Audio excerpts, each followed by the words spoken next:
Vamos agora estudar a teoria da tectónica de placas. E o que é que esta teoria nos diz? Antes de mais, diz-nos que a crosta terrestre, portanto a parte mais superficial da Terra, aquela em que nós nos encontramos, está dividida em placas litosféricas ou então placas tectónicas, como o próprio nome da teoria indica. Existem dois tipos de placas, as placas continentais e as placas oceânicas. As nossas placas continentais são aqueles que nós conhecemos como sendo os nossos continentes, essencialmente constituídos por granito, uma rocha já nossa conhecida.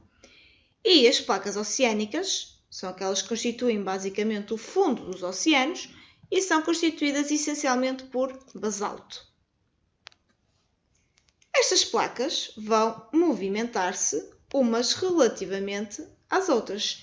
E estes movimentos de umas placas relativamente às outras vão originar o quê?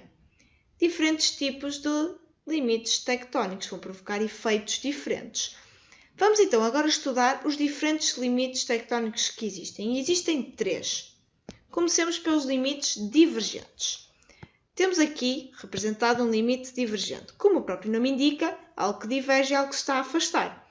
Temos aqui uma placa tectónica, outra placa tectónica, e o que vemos é que, conforme as setas nos indicam, elas estão a afastar-se uma da outra. E o que é que acontece quando estas duas placas se afastam? Podem ver aqui que no meio destas duas placas vai haver a ascensão de magma. Esse magma vai solidificar e vai dar origem a nova placa tectónica. Portanto, nós vulgarmente designamos estes limites divergentes como limites construtivos. E construtivos porquê? Porque ocorre a formação de nova placa litosférica ou placa tectónica.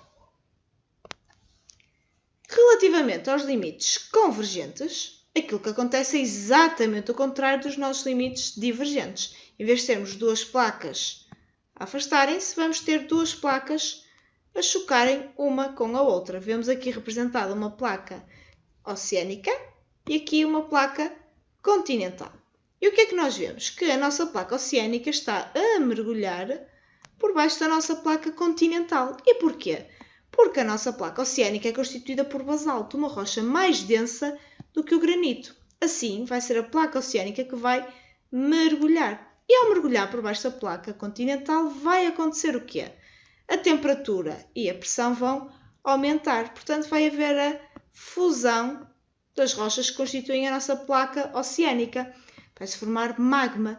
Ou seja, temos então aqui um limite destrutivo. A nossa placa oceânica está a ser destruída neste limite convergente.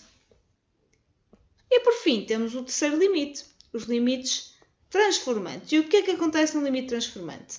Não há nem a formação, nem a destruição da placa litosférica. Os nossos dois blocos rochosos apenas se movimentam lateralmente, um relativamente ao outro. Portanto, não se afastam, não chocam, apenas deslizam paralelamente um ao outro. Não há nem a formação, nem a destruição de qualquer tipo de placa. Mantém-se a placa. São então assim designados como limites conservativos.